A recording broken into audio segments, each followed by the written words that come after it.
La petite fessée pour démarrer la pré-saison en beauté. Il est tard ou il est tôt ce matin. Je vais pas trop hurler, je vais pas trop crier non plus. Il est 7h du mat là actuellement, donc on va pas trop faire de bruit, on va pas non plus réveiller les voisins. Premier débrief à chaud de la saison, c'est parti.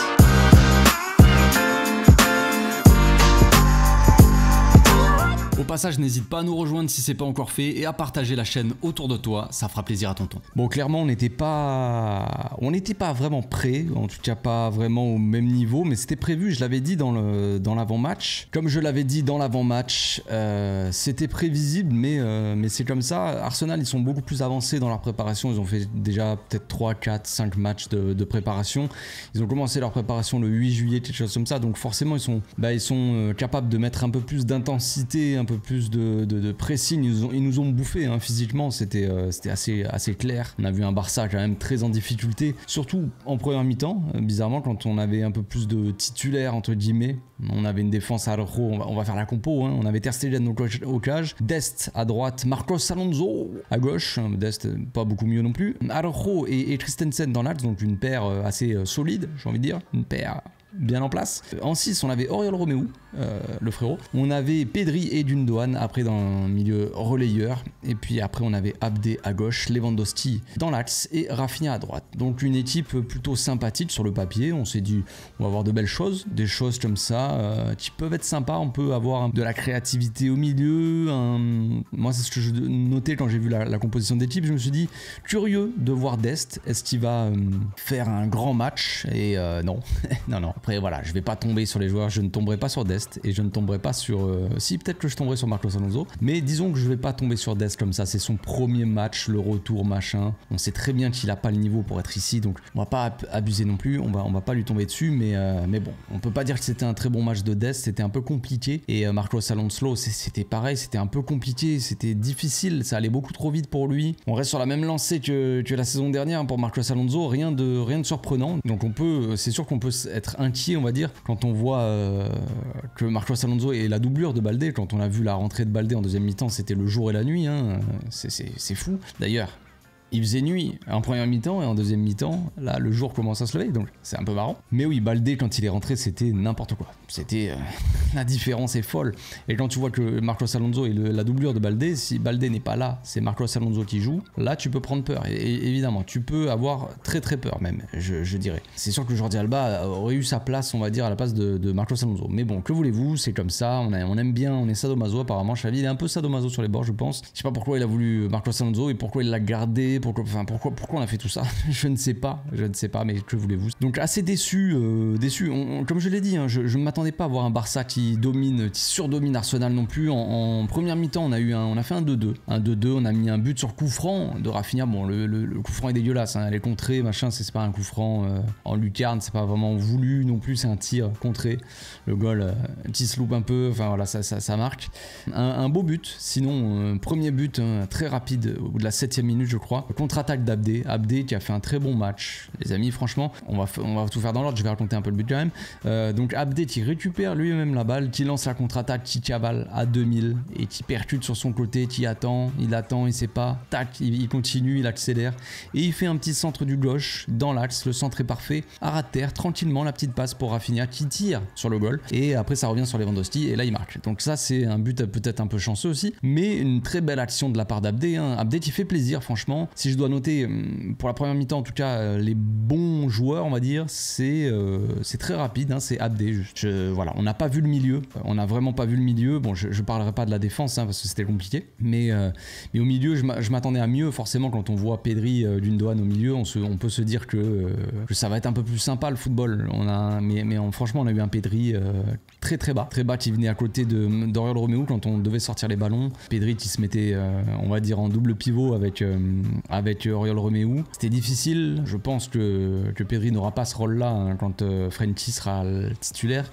Mais bon, là en attendant, on n'avait pas le Pedri assez haut, il était beaucoup trop bas. Donc ça a aidé pour ressortir un peu les ballons, mais après on a eu un Gundogan qui n'avait pas beaucoup de repères, qui n'avait pas ses repères. Il a essayé de combiner plusieurs fois avec Lewandowski, ils se sont jamais trouvés. Forcément, mais pas d'inquiétude non plus. Je pense pas qu'il faut être vraiment inquiet de ce match-là. J'ai discuté avec un abonné pendant le match qui a l'air très inquiet, très déçu du match, tout ça. Ce n'est que le premier match de la saison. Pour moi, déjà, c'était un peu une erreur de partir. Commencer la pré-saison comme ça, bon, on devait commencer par la Juve, mais bon, c'est pas non plus ouf. On fait pas beaucoup de matchs de pré-saison. Déjà de base, il n'y a pas une grosse quantité de matchs et on démarre direct et on n'a que des matchs de gala. Donc c'est bien beau pour le spectacle, c'est bien sympa, ça rapporte de l'argent aussi, mais concernant une préparation, c'est pas l'idéal. On sait généralement on commence par une petite équipe un peu plus faible histoire de se mettre en jambe au moins physiquement, tu vois. Puis tu leur marches dessus ou tu fais quoi que la saison dernière contre Olot, on avait fait match nul 0-0 ou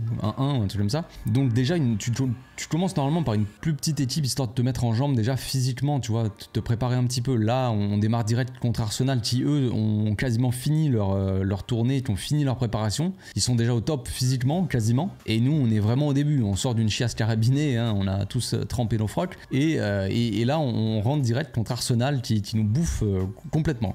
Qui nous a bouffé en intensité, impossible de garder le ballon plus de 20 ou 30 secondes les amis, on n'arrivait pas à ressortir les ballons, on était pressé très haut, beaucoup de mal à la relance évidemment, et puis on n'arrivait pas à garder le ballon. Une fois qu'on sortait, on lançait des longs ballons pour Lewandowski, pour Abdé, tout ça, des transversales, mais c'est tout ce qu'on savait faire pendant la première mi-temps, donc c'était un peu compliqué. En termes de système d'animation de jeu, on a vu un système assez similaire. Xavi, il a testé une animation, on va dire inversé par rapport à l'animation qu'on avait la saison dernière. C'est-à-dire que normalement, vous avez, c'est ce qu'on a vu en deuxième mi-temps, Baldé qui prend le couloir à gauche, qui monte avec l'ailier gauche qui était Gavi, donc en faux ailier, et qui rentre dans l'axe. Et là, on avait l'inverse. À gauche, on avait Alonso qui restait dans une défense à 3 avec Christensen et Araujo, et on avait Dest qui montait, qui avait un rôle beaucoup plus offensif, un peu comme peut l'avoir Baldé. Mais évidemment, en termes d'activité, de qualité, tout ça, c'était un peu plus compliqué. Donc on avait Rafinha cette fois-ci qui rentrait dans l'axe, dans le demi-espace, et Dest qui prenait le couloir. Donc logiquement, c'était mieux pour Rafinha. Logiquement, sur le papier en tout cas. Mais bon, ça n'a pas vraiment fonctionné. D'un côté, on peut pas en vouloir à Rafinha. Dest, c'est un peu compliqué aussi son match. Donc voilà, c'était pas fou la première mi-temps. Voilà, comme je l'ai dit, 2-2, un nul.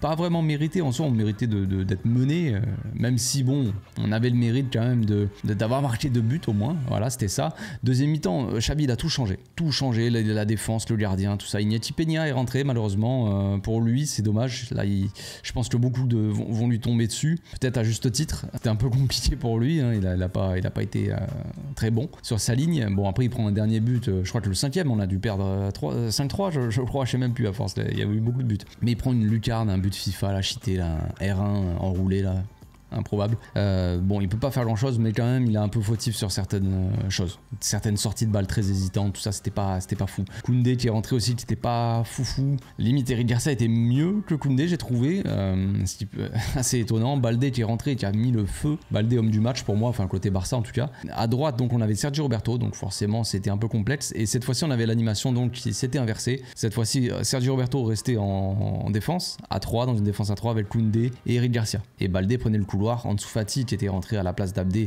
rentré dans l'axe. On avait Ferran Torres en faux neuf qui se baladait. On n'a pas vu de la deuxième mi-temps. Ferran Torres, on n'a pas vu de la deuxième mi-temps. Il a mis un but quand même. Il a touché peut-être 1 ou 2 ballons. Il a marqué un but. C'est bien pour lui, mais bon. On aurait aimé le voir un peu plus, mais après on sait qu'il a du mal de toute façon dans l'axe, ça c'est pas nouveau. À droite on avait Dembélé, l'éclair c'était compliqué pour Dembélé. C'est le Dembélé qu'on connaît, hein, concrètement, si vous voulez savoir quel match a fait Dembélé, bah comme d'habitude. Au milieu, un peu l'attraction du match, hein, c'était Fermin Lopez en deuxième mi-temps en tout cas qui est rentré.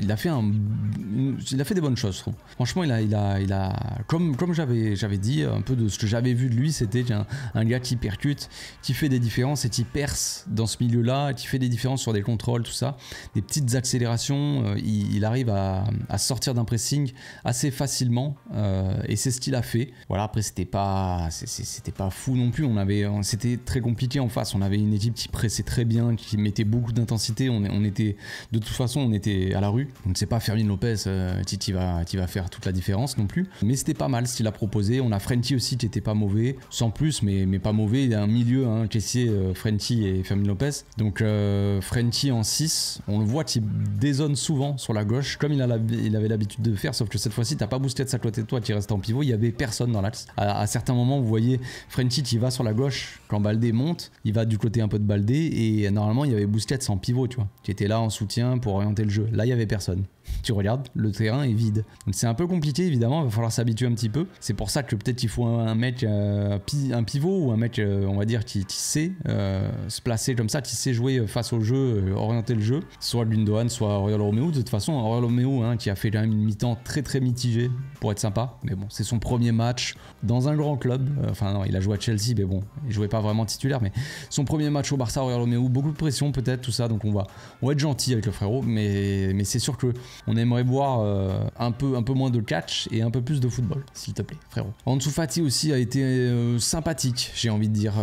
Ça va, il y a des encouragements pour Ansu Fati. Il a montré de belles petites choses, de belles petites accélérations. Il a fait une belle passe à un moment, une contre-attaque comme ça où il part et il lance Dembélé qui tire sur le poteau. On a Baldé qui a fait une barre transversale aussi ou un truc comme ça, un tir sur la barre ou il me semble sur la barre ou sur le poteau, bref. Donc sympa, mais voilà, il y a Ferran Torres, voilà, comme je l'ai dit, qui a marqué. Donc ça finit 5-3, une défaite méritée pour le Barça quand même. On n'était pas au niveau quand on voit la puissance, le truc d'Arsenal, comment ils jouaient, tout ça. Tu vois quand même qu'ils sont beaucoup plus avancés que nous. Est-ce que c'est en termes de préparation ou est-ce que c'est en termes de projet? Je ne sais pas, mais bon, on va pas non plus abuser les gars. Première mi-temps, on avait le milieu de terrain, il y avait que Pedri qui était titulaire la saison dernière. Gundogan vient d'arriver, Oriol Romeu aussi. Marcos Alonso est catastrophique, ça on le savait déjà. Dest, voilà, c'est compliqué, mais voilà, il revient. Il y a des choses un peu, voilà, tout n'est pas parfait. On n'avait pas forcément l'équipe type non plus, on est en rodage. Voilà, vous allez me dire c'est peut-être des excuses, mais c'est des matchs de préparation. C'est pour se préparer, c'est des matchs pour faire des tests pour le coach et pour se préparer pour l'équipe, physiquement, tactiquement, tout ça. Voilà, c'est tout. Quand on voit Abdé, moi je trouve que c'est encourageant. On aura un profil intéressant si on veut jouer avec un ailier gauche percutant. À mon avis, il peut jouer à droite aussi, Abdé, il n'y a pas de problème avec ça. Si Dembélé décide de faire un petit tour à l'infirmerie ou quoi que ce soit, on peut avoir un ailier droit avec Abdé percutant. Moi je pense qu'il faut, quand on voit ce genre de match comme ça, alors ce n'est qu'un match, Abdé, il faut le garder. Franchement, quand tu vois sa première mi-temps, tu vois ce qu'il peut apporter à cette équipe, c'est de belles promesses. C'est vraiment encourageant. Quand tu vois Abdé, quand tu vois Baldé, c'est les deux qui ont fait vraiment un bon match pour moi. Voilà. Si je dois noter les joueurs, les mettre des tops, c'est Baldé, Abdé. Un peu en dessous Fati et Fermin Lopez. J'ai bien aimé. Pour le reste, c'est quand même assez moyen. Ter Stegen qui a fait quelques parades aussi, mais c'est quand même assez moyen. Voilà, c'est tout pour aujourd'hui les amis. Je pense que, bon, je sais pas si vous allez voir la vidéo au réveil. Donc ce soir, probablement que ce soir, je vais sortir la FAQ des 30 000 abonnés.